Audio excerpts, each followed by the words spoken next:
When the man said, "That is sublime," he appeared to be making a remark about the waterfall. Actually, he was not making a remark about the waterfall, but a remark about his own feelings. This confusion is continually present in language as we use it. We appear to be saying something very important about something, and actually we are only saying something about our own feelings. From the Green Book. This is Pints with Jack, Season 9, Episode 10. The Abolition of Man, Chapter 1. Men Without Chests. Part 1. Pretty Waterfalls. Have you been looking everywhere, searching for a place where you belong? Away from the masses, among clinking glasses, where the hearth fire is on. Let the laughter welcome you in, that eagle and child din. There's room at this table, so take a seat and tuck right in. For Pints with Jack. Pints with Jack.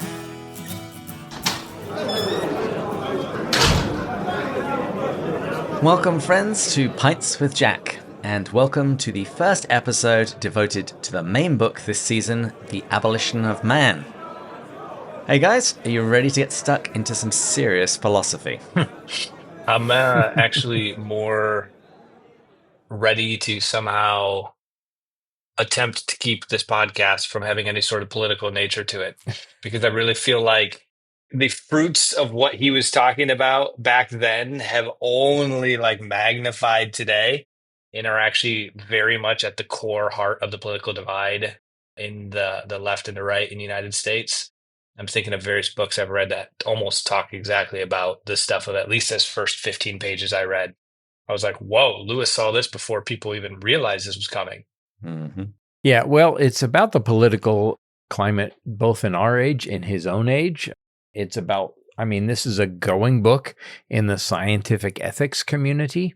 And so I think it's prescience. While it's tempting to maybe think only about politics, it's really prescient. It's really forward-looking. And I admit it was tough. I had to look stuff up, and finally what really helped, and this normally doesn't help me, but on my drive to work, I just played the audiobook again and again. Oh, I thought you were going to say use ChatGPT or something. No. But you know who read the audiobook is Douglas Gresham. So I have listened to him read chapter 1 and chapter 2 several times. So that's a good idea. Well, do you two have anything you'd like to share before we unveil today's drinks? Well, it's just been super busy. I got one book out, Rediscovering Lewis, and that's out on Whip and Stock. Woohoo! So I co-edited and contributed a great deal to that book. And then I'm also working on another book project. And I think as of about 5 minutes ago, I've completed about 20% or one full chapter from my dissertation, which is due soon. So it's been busy, but and it's going to be a busy month, but I think I'm getting there. How about you, Matt? That's fantastic. I'm in Rome as we record this, so listeners, if I don't have my same stunningly beautiful sound quality and sound a little bit different, that's why. It's from all the gelato he's been eating. Yes. And proper pizza. Maybe we'll do a common room on this, because I'm curious what's going to be the takeaways, but I'm here. The Vatican is doing an AI summit, bringing together coders, priests, and investors that are all kind of in the Catholic AI ecosystem, really trying to dive into questions of consciousness, how it can be integrated into the church, education, healthcare, morality, stuff like that, or different workshops and stuff. So 2 days should be great. My wife came with me. We're enjoying a little bit of Rome. I'm only sad that Jack Chick isn't still alive, because I think the Chick tracked when he discovered that there was an AI conference at the Vatican. I think that would have been truly amazing, because this was the man that said that the Vatican has a supercomputer with the name of every Protestant on it. So, well, while we lament that, my own life also very, very busy. Kids, work, side gig. I'm also working out with my brother-in-law, so I'm doing much more running than it is really healthy, in my opinion. I would just like to highlight my wife's Christmas present. She has already told me what she's got me. The day after Thanksgiving, I get to have a day retreat by myself in a little hermitage about 20 minutes away. No internet. Nice. No Peace way. and quiet. It's gonna be weird. That'll be great. Are you going to bring like a book? Are you going silent retreat with a journal and nothing else? Like, what are you planning? I haven't thought that far ahead yet. Good, good. That's how those should be. Oh, good. I'm looking forward to that too. I would love to do that. I've been planning to do a retreat on the anniversary of my priesthood every year, but we always have some kind of clergy conference, and so such as it is. David, what is your drink? It's David? called D's Nuts Brown Ale, and it's by Beard's Brewery. This was the brewery that was in Petoskey that sponsored the recording of episode 1 of this season. Wonderful. Oh my goodness. After we'd recorded with them, I was driving home. So I literally went from the conference, stopped off at their brewery, picked up a 6-pack, and then carried on my way. I did not drink while I was driving. Just want to point that out. I am also drinking a brown ale. I'm drinking Samuel Smith's Nut Brown Ale in my lovely Pints with Jack Faux Imperial pint glass. And so I need to stock up. I think I drank my last Old Peculiar the other day, and so I need to swing by Total Wine. I am just drinking water because it is 11:30 p.m. in Italy right now. A little late, but I did have an Aperol Spritz at dinner with a little cacio e pepe. Very nice. So sad that you can't find any, wine in Rome. Yeah, I was going to say. Also, it's 11 o'clock at night. I'd at least expect a cappuccino. Yeah. It's the city of Peter and Paul. Cheers to the eternal city. Cheers. You should spike one of those espresso drinks and call it a night cappuccino. Cheers. Cheers. I made the Englishman laugh with my pun. Well, actually, since we're talking puns, we had a meeting at work this morning, and someone was saying that they went dressed out partying into bars as a bunny, and they had a bunny mask on, and they weren't allowed into their favorite bar because their identity would be hidden. And I said, "Wait, you were dressed as a bunny, and you were rejected by a bouncer." There's some irony there. There you go. But let's get on to the Abolition of Man. Because what I'm hoping to do today is provide a little bit of background, and then we're going to do the first little chunk, and then we'll spend the next 2 episodes finishing the first chapter. The first time I read this book, I went into it completely blind. I knew absolutely nothing about it. I had read sort of the tier 1 Lewis, and I was looking for something more, and here was a short book, and I thought, I'll knock this out quickly. So what do you think is important for listeners to know as we begin reading this work today? My wife and I have been having a lot of conversations around this because of a book by Carl Trueman, The Rise and Triumph of the Modern Self. And fantastic book, highly recommend it. And it really talks about the roots of what has led to society today where feelings drive so much of truth rather than absolute truth. And I guess where I'm going with all of this is I didn't realize, because he traces a lot of it to the 30s, 40s, 50s and thoughts in there, that Lewis was the first to see this. And so I guess the thing that I would say that's important to listeners to know reading this is it is massively packed with some of, and I've only, I've read pretty much most of the part 1 because I wanted to get all of it, even though we were all of the Men's Without Chest because I wanted to understand it. But it's insane how much is covered in this. I don't even know how to put words to it, but Lewis had this weird, wicked foresight that is just shocking to me 70 years later. Yeah.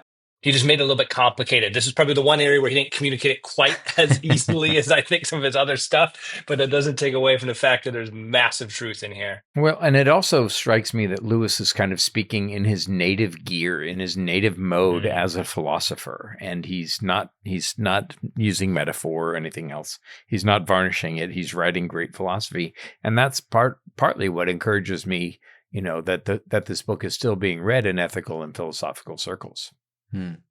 And perhaps it'll help to explain a little bit of the background, because it explains why this book is the way that it is. Because although it was published in 1943, it was actually the result of a series of lectures, the Riddle Memorial Lectures, which Lewis gave on the 24th, 5th, and 6th of February earlier that year. And these lectures were at King's College in Newcastle, which confusingly was part of the University of Durham. But it was pretty well received, although some people, like George Sayre, didn't think it was. I don't quite understand why. But as Matt said, it certainly passed the test of time. It's a very prophetic book, but as you also pointed out, it's also rather dense. And I chuckled when I was reading it because I realized, oh, it's a different kind of riddle. Oh, wow. Okay, well, if you're going to go there, I'm going to say that the book is dense, but it made me feel rather dense myself in trying to read it. Oh, riddle. Very nicely done, my friend. I'm speculating because I haven't read any of this stuff. I don't know if either of you guys have read this, but do you think it was mixed? Because to me, if I'm reading this then, and none of this is really played out, and it's the beginning of it, I'm probably assuming it doesn't play out, overthinking it or over worrying about something. Like, I wonder if now when we look back, it's like you have the lens of, holy cow, this all came true, and somehow someone saw this 75 years earlier. But without knowing that we were actually going to go here, I feel like there's been things where I remember talking with people in early 2010s explaining the way political trends in the US were going. And I'm like, you're just overreacting. That's not going to play out. And then afterwards it does. I'm like, whoa. I wonder if that's part of it. Yeah, I think it was also a contrast with Lewis's other books. He's done Screwtape by this point, which is wildly successful. So in comparison, it's not expectations. Yeah, it's not quite a stellar in the same way because, as we said, it is dense. Yeah. It's readable, but you've just got to take your time. But despite that, National Review ranked it as number 7 on the 100 best nonfiction books of the 20th century. And it's been quoted on the floor of the United States Congress, and it's even a book that's been referenced by popes. And actually, the most extensive treatment was given by Pope Benedict XVI at his lecture at Fisher House. I'll make sure there's a link to that in the show notes. But we might do a common room or something where we go through what Pope Benedict said about it, because it all ties in very neatly. He draws on Lewis quite heavily. Well, how coincidental I'm in Rome. Well, what about the contents of the book? What should people know if they haven't actually cracked this thing open? I mean, if you want me to start at the most basic non-dense level, it's split into 3 chapters, which, as we heard, were given out over 3 different lectures. I got the sense from a little bit of the Googling and researching I did ahead of time, ChatGPT, that they progress. And so they start to build on themselves quite decently. So even though they appear maybe like independent, they're not. Yeah. We go from Men Without Chess to the Tao or Tao to the Abolition of Man. They do build on each other. And as I mentioned right at the beginning, we're going to do 3 episodes on each with all of us talking, and then we'll have a review chapter. And then we'll have a review episode with a guest. And we actually have tons of resources. You don't need to go to ChatGPT. You just go to pintsjack.com/the Abolition of Man, spaced with dashes. We've got tons of resources there. But I would particularly highlight After Humanity by Dr. Michael Ward, wonderful book. And Lewisiana.nl has lots of commentary. Arnold Smildy, he's also got a page where each chapter is summarized. And I would suggest readers, if at any point you sort of get confused as to where we're at, or where you're at as you're reading it, go and check those chapter summaries so you can see where Lewis is in his argument. To Aaron Smildy. To Aaron. Do we want to do like maybe a real quick summary? So like the Men Without Chess section of it is Lewis's diagnosis of modern education. It trains students to treat values as mere feelings. And so you kind of have that in the back of your head. The Tao is named for the shared cross-cultural moral law, the only stable frame in which we can talk about ought. If you guys remember ought from your Christianity. Yes. In the Abolition of Man, the end game, if we ditch the Tao, we don't liberate humanity. We put it under the power of conditioners. Yep. By the way, having done just a tiny, tiny bit of Chinese poetry, it's Tao. It's a soft T because there's no apostrophe. Nice. So if it had an apostrophe after it, it would be Tao. If it was T apostrophe A-O, it would be Tao. But it's Tao. And it means the way. And there's a whole appendix, actually, after the 3rd chapter of examples of the Tao that Lewis cites throughout the book. So He's making a really cogent and important argument. And Michael Ward was really, really good. If you get a chance to hear him speak about it, he was at Reformed Theological Seminary a few months back, and it was really enlightening when it came to this. Mm-hmm. And I will reference the appendix when we get there, because this was a mistake I made on my first read through. I didn't discover that the appendix was there until I got to the end of the book, and it immediately shed light on what I've been reading. So much like the afterword and epilogue Until We Have Faces, are you surprised it took me so long? We should start at the end as well here. Well, just for that, do you know why people should study Chinese poetry? It's character forming. Oh, ow. Actually, Chinese poetry is among my favorites. Tang Dynasty poetry, fantastic. Zhang Zhuling and Li Bo and Li Bai, Du Fu. So really worth checking out. They're short. But this is not poetry. This is nearly the very opposite. So let's dive in. Oh, by the way, historical context too. Lectures in 41, he has written Problem of Pain, his first pure work of apologetics, and so not entirely surprising that a philosophical book would follow an apologetic book. In the next year, in 1942, 41-42, he will give the lectures that become Mere Christianity, so some similar stuff there as well. He will write Paralandra, so also some similarities of argument. He'll write Preface to Paradise Lost and the Screwtape Letters. And so this kind of thoughtful Christianity, he's really hitting the world with a number of examples in widely varying formats and genres. So cheers to him. And we will be talking about this a little bit later. While this is certainly compatible with Christianity, this actually isn't a Christian book per se. Matt gave a summary of the chapters before, and I would just say that in broad terms, this book is a defense of objective value and what we would normally call natural law. Lewis says that if we abandon these, we jeopardize our humanity, and this will ultimately abolish man. Could we just pause there real quick, David? Sure. That's exactly almost what I mean there. That sentence might be the most succinct sentence for like what we're starting to see with society over the last 20, 30, 40 years in a non-political sense, but just objective value, natural law, jeopardizing our humanity, ultimately abolishing man.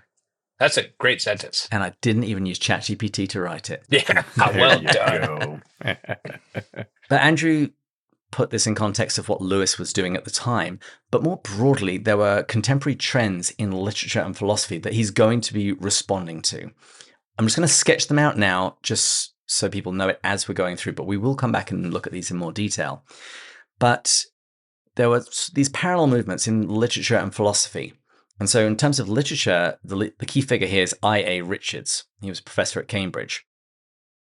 And he was part of the New School, which is always a terrible name because as soon as you refer to yourself as the New School, you're immediately out of date. And it was part and parcel of the idea of, again, unfortunate naming, close reading. It doesn't mean paying attention to the text. It's the idea it's me and the book and nothing else. Books don't talk to each other in this system. And I.A. Richards actually came to speak, I think it was for the Socratic Club, but he came to Oxford and Lewis was in charge of finding some digs for him. And he said, oh, so-and-so, he's not here today. You can sleep in his room. And then he says, oh, there's nothing for you to read. And then he disappeared, went to his room, came back with I.A. Richards' own book and said, here, this should put you to sleep. But it got even worse because then when I.A. Richards opened it up, it had all of Lewis's marginalia as he's tearing apart his ideas. Yeah. Well, actually, the two, I believe the two were colleagues. I.A. Richards' rooms were one floor down from Jack's rooms in Magdalen College in Cambridge. Yeah, he was a colleague with him at one point, as he was with the other track here. So we're talking about the literature. In terms of philosophy, the name is A.J. Ayer, and the philosophical position is called logical positivism. And it's based on this verification principle, the idea that there is no meaning in a sentence unless that sentence is tautological or empirically verifiable, which basically means that you can't say a lot about much. You can say that all bachelors are single, and you can say that this rock weighs 1 kilo, but not much else. You can't say things like, you acted wrongly when you stole that money.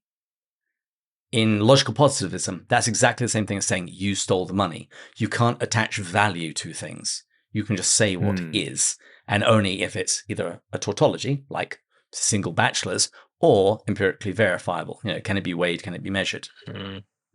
Now, Andrew, a little earlier, you mentioned Mere Christianity, that there was some crossover there. It's the first 4 chapters. And Matt, when you and I started Mere Christianity, I said that if anybody was struggling with those chapters and they wanted a deep dive, that this is actually the work that they should go and look at. The Abolition of Man, particularly that appendix, which I missed.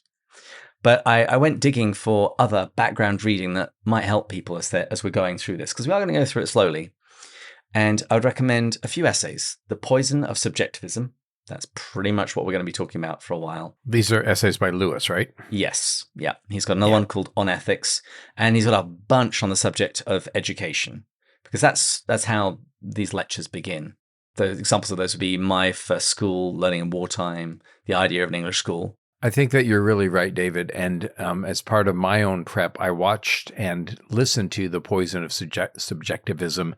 There's a great C.S. Lewis doodle of that. And so that was very helpful. I'll make sure that's in the show notes. There are also 2 novels that are well worth reading in tandem with this. The first is That Hideous Strength. And in its preface, Lewis explicitly identifies The Abolition of Man as a parallel text. He says, I'm doing here what I was trying to do over there. So when we do That Hideous Strength next season, we're going to be quoting this book a ton. But I'd also add to that The Last Battle. Those of you who have read the book will recognize some of the themes, because in The Last Battle, objective truth is replaced with propaganda and relativism. You have the dwarves who are always debunking. They don't want to be taken in, so they try and tear everything apart. And it's a book where the moral order basically disintegrates and the world ends. I have to say, Andrew, when David put the section on what do you think about the naming of the book, I had no idea this is going to be like almost as bad as my David Copperfield moment from the very beginning of season 1 when I thought he was referring to the magician. I had no idea the abolition of man just meant abolishing man. I don't know what I thought the title meant, but at no part until David just spelled that out in that sentence a bit ago, David, I had no idea that this is it's effectively a statement, a descriptive statement of what will happen if the contents of the book ring true.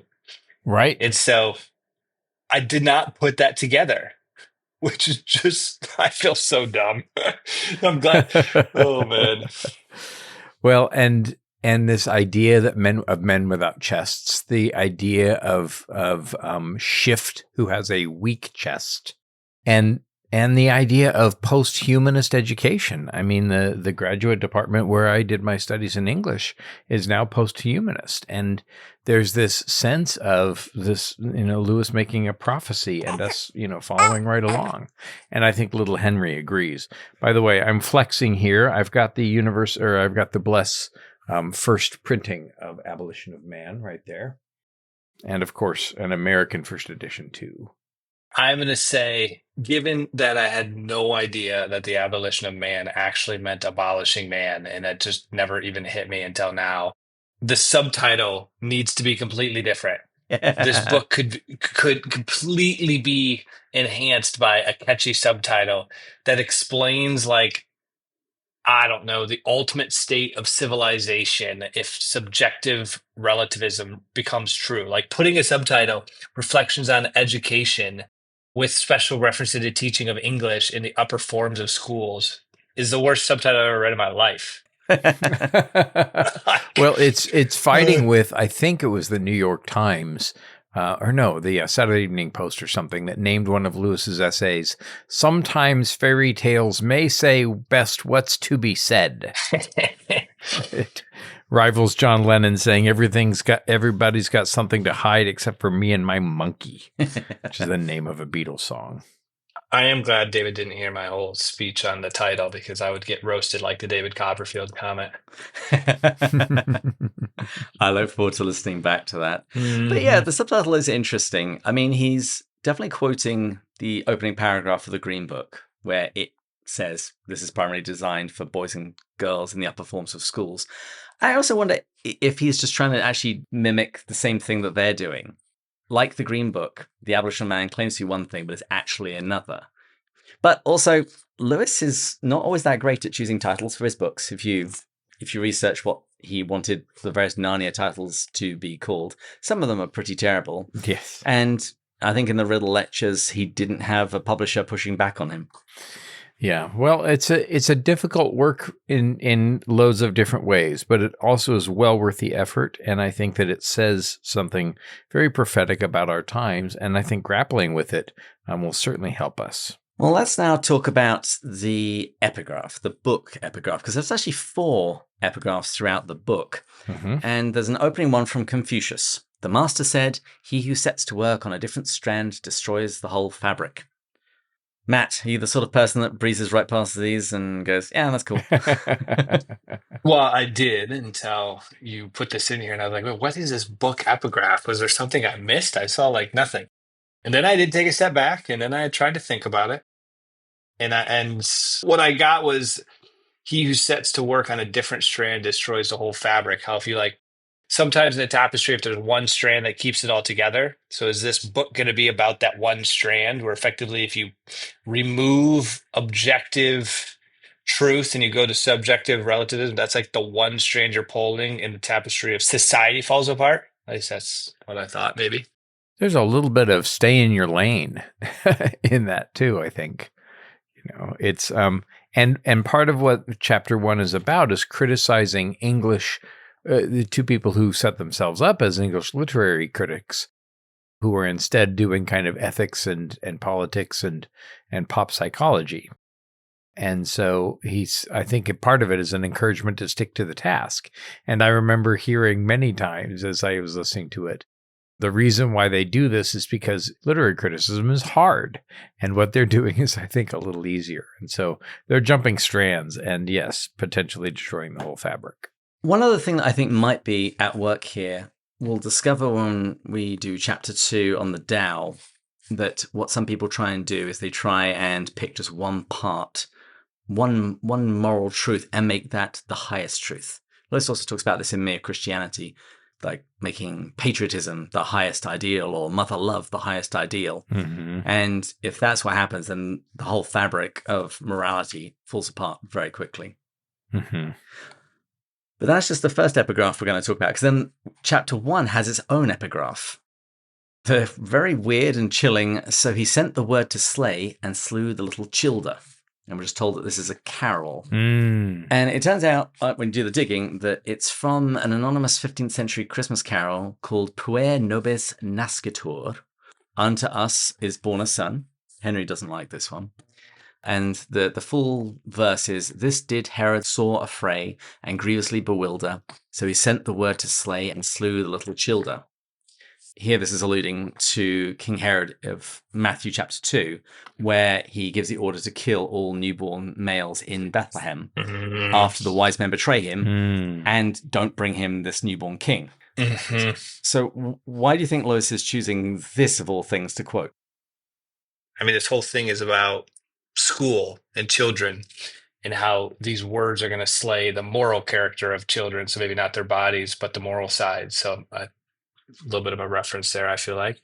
Yeah, and I think that basically it's kind of a warning that this kind of thinking is dangerous for school children. Yeah. And so I think that that's, kind of mostly what that is that, he's purporting to be one thing and is actually doing something else that is, quite perilous for children thinking and reading this way. So Lewis begins his first lecture and the first chapter of the book by talking about school textbooks. What's this green book that he's talking about? I guess it was this book that was given to children, and he doesn't want to shame the authors.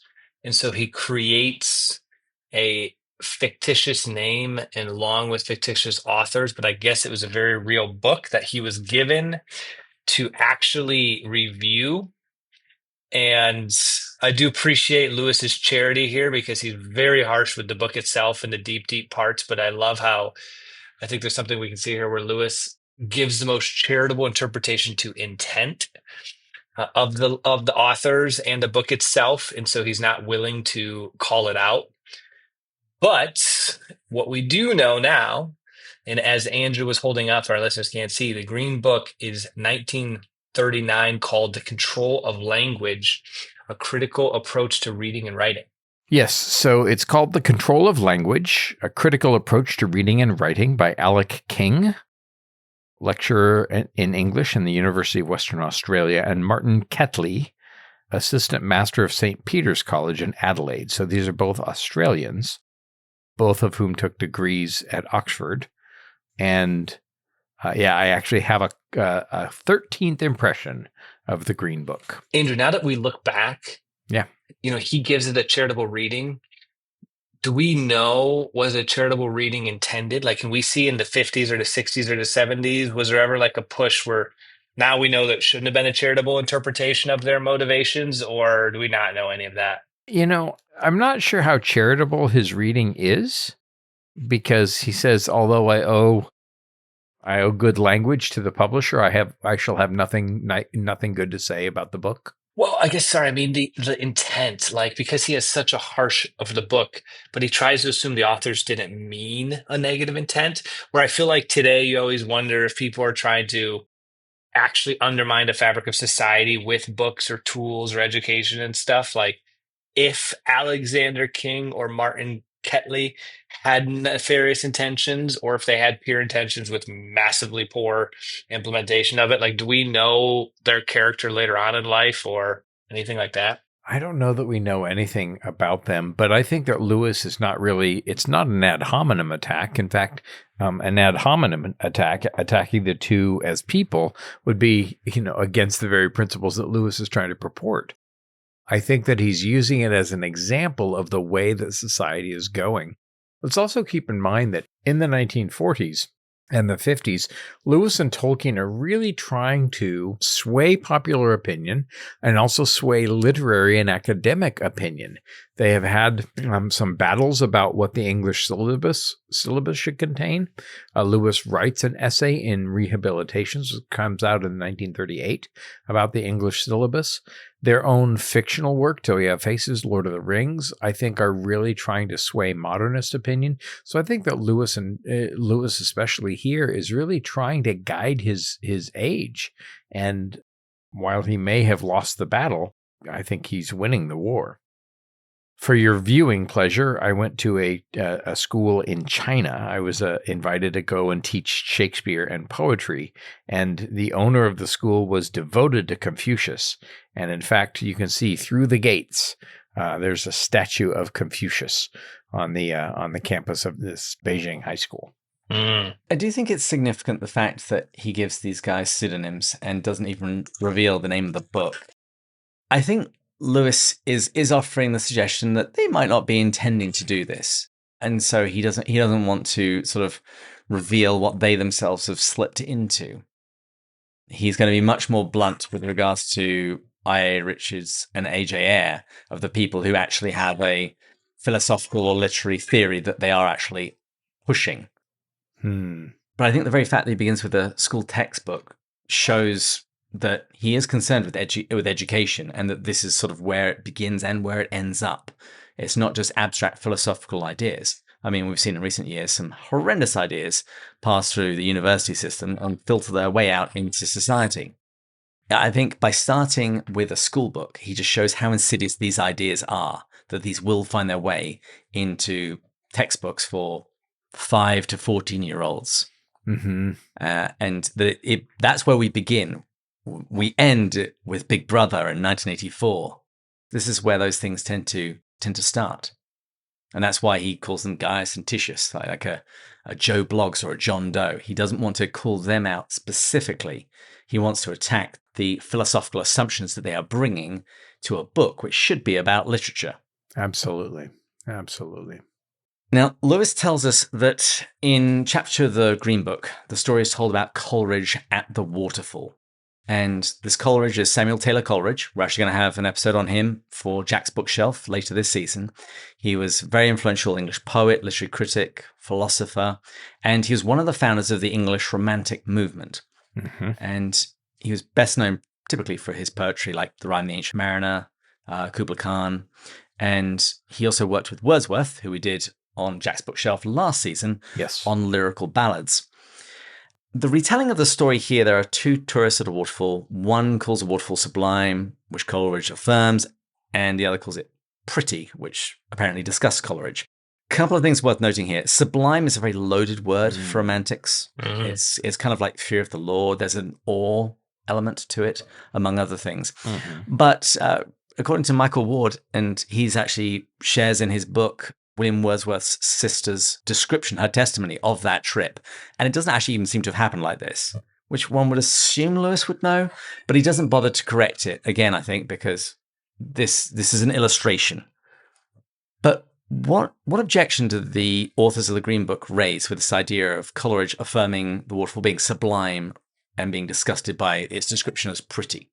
Well, I mean, and this is kind of the starting place of Lewis's argument. He says when they say that the waterfall is sublime, they don't mean that the thing itself is sublime. And in fact, they can't mean that. That phrase sublime is a phrase about their own feelings. And so it's not an objective assessment, but a subjective reaction. And I think later on in the chapter, I forget exactly what he says. He says, "You are disgusting" means I am disgusting.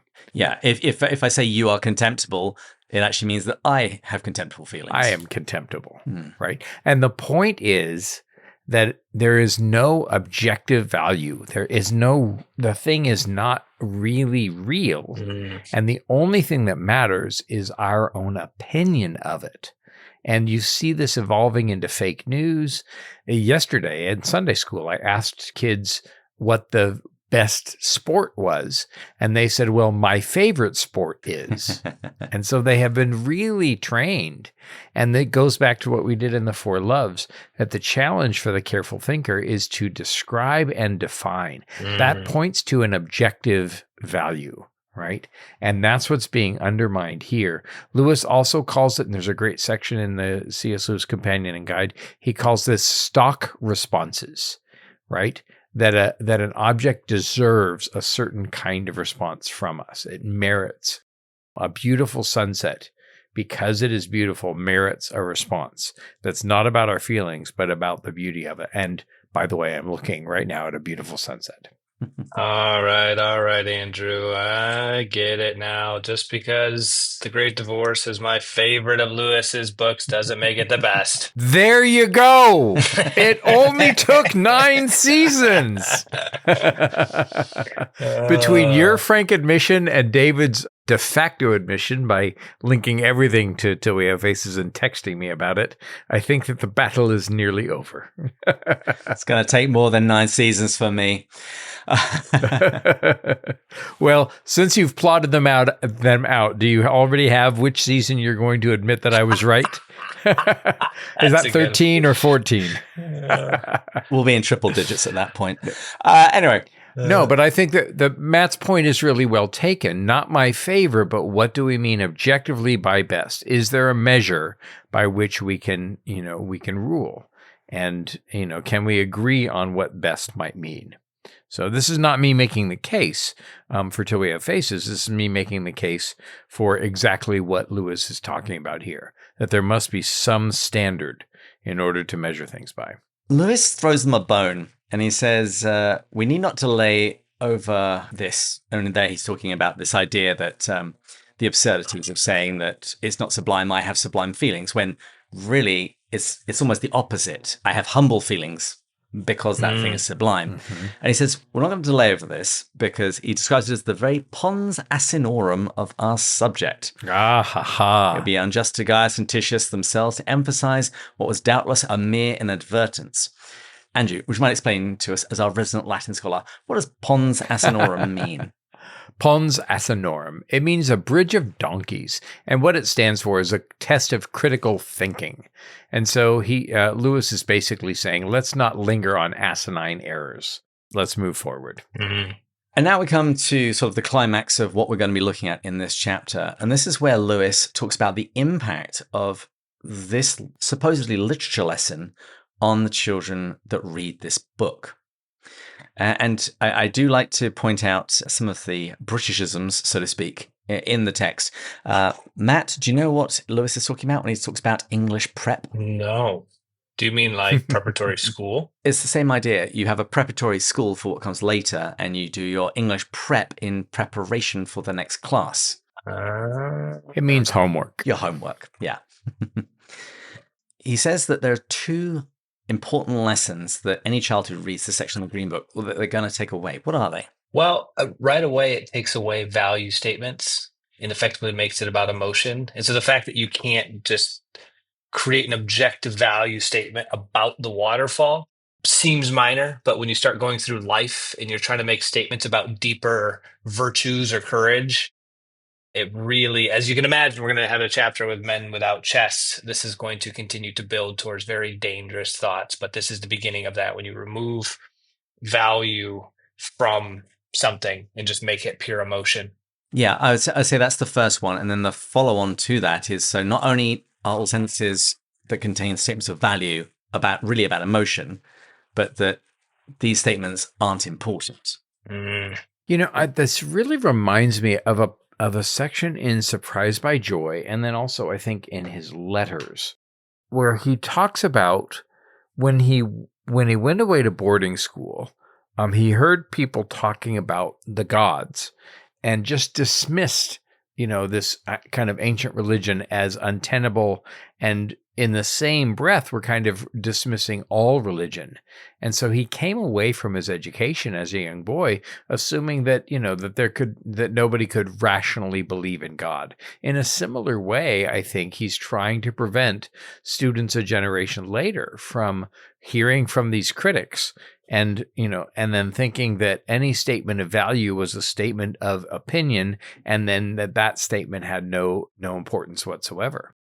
You hear a similar thing in the first Screwtape letter, which is written right around the same time, where he says, a generation ago, people knew what was really proved, but given the modern press, we have largely dealt with that. And it's not dissimilar to what kinds of things that, the kinds of arguments that Weston is making against Paralandra. So you've got a lot of the same thing going on right here. I was trying to think through ways to describe this. And a sentence that I thought came to my mind from the brave perspective is when you take out value and you say something is brave, now you're effectively saying, I approve. Right. And that subtle difference is really dangerous, because then if you say, I disprove, yes, it was no longer brave, even though it could have objectively been brave. I was trying to think through a way to think through it. It's the same thing in Mere Christianity. What does Christian mean? A man I approve of. Good. Well done, David.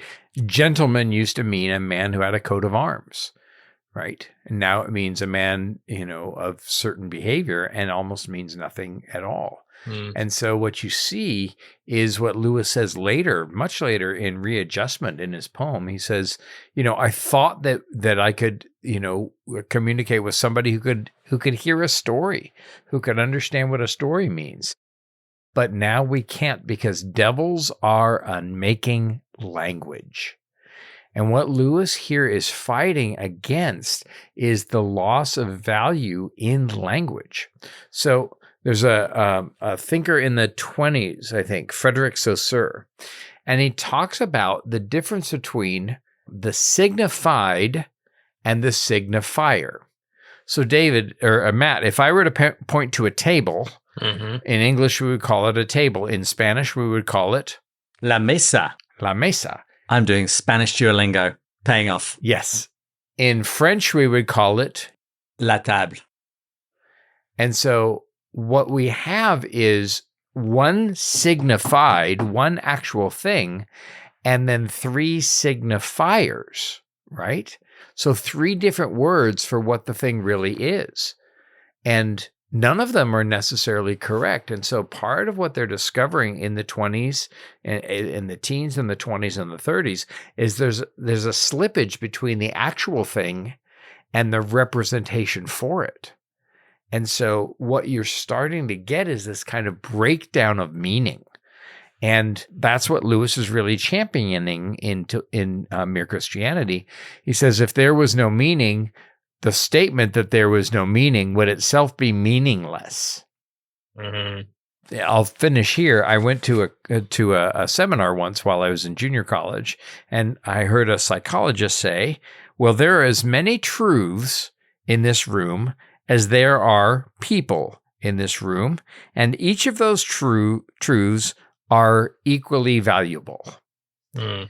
And I raised my hand and I said, what happens if my truth is that your truth is wrong? Because what he was saying is, ignore what I'm going to say, that all truths are equally valuable, and accept my truth as particularly true in describing all of these things. So once you release this predicate of value, once you release the law of good, of right and wrong, the kind of moral law, the natural law, once you stop saying that there is an objective truth, the statement that there is an objective truth itself can't be true. And it just pulls the plug on all meaning in all the universe. And this is part of the battle, the war that Lewis is fighting. And that's part of why he's still, I think, being read and should be. Mm. The thing that really stuck out to me in this section is how Lewis said that the worst part of all of this is its subtlety. It won't even be noticed. He says, I do not mean, of course, that there will be any conscious inference from what he reads to a general philosophical theory that all values are subjective and trivial. The very power of Gaius and Titius depends on the fact that they are dealing with a boy who thinks he is doing his English prep, and has no notion that ethics, theology, and politics are all at stake. It is not a theory they put into his mind, but an assumption, which 10 years hence, its origin forgotten and its presence unconscious, will condition him to take one side in a controversy which he has never recognized as a controversy at all. All of this is Scrutapian. It's not a direct attack, it's not a direct argument, it's just fog and confusion. It's subtlety. It's what he speaks about in that first letter, the gentle road to hell. Right. I have to say, too, how spot on this is, because the big conclusion of Carl Trueman's book is effectively we weren't willing to fight bad ideas as they were like percolating through society. Mm-hmm. We just kind of let them play out as if they weren't a real threat. And you have to combat bad ideas. And it's incredible how Lewis is seeing this back in the 40s. Like, truly remarkable. And trying to combat it right away. And he also says, it's all in Plato. And what are they teaching in the schools these days? And so he recognized, I mean, he was in some ways a cultural warrior as far back as he was going. And even in his 1938, well, you got his 32 allegorical apology. He's making a defense for reason, romanticism, and religion. And then his book of rehabilitations. He's really trying to rehabilitate people's, opinions about things that they have set aside. I mean, Lewis is writing polemic. He's really fighting hard in the 40s for all of these things. And then he turns his tactic in the 50s and starts trying to catch the reader unawares through fiction and symbol. But he's fighting hard for his age and for the minds of the students of his age. Well, I hear call for final drinks. So I want to say thank you to our stenographer, Julia, and our sound engineers, Taylor and Sarah, and all our Patreon supporters, and particularly our top tier supporters, Ryan, Dan, Jode, Dave, Brian, and Meg, Rebecca, Sarah, Mark, Kevin, and Paul, Bud, James, Robert, Mark, Matt, Erica, Joelle, Amanda, Becca, Paul, Gary, Stephen, John, James, Thomas, Shane, Kate, Peter, Rowdy, David, and Angela. And Jode, I'm sorry, David updated it to Jody. And of course, we thank you guys for listening. And all the co-hosts pray for our listeners every time we release an episode. And so if you enjoyed this episode, subscribe on YouTube, and we will see you next week. So please join us next time when we'll continue going further up and further in Cheers. Cheers. Cheers.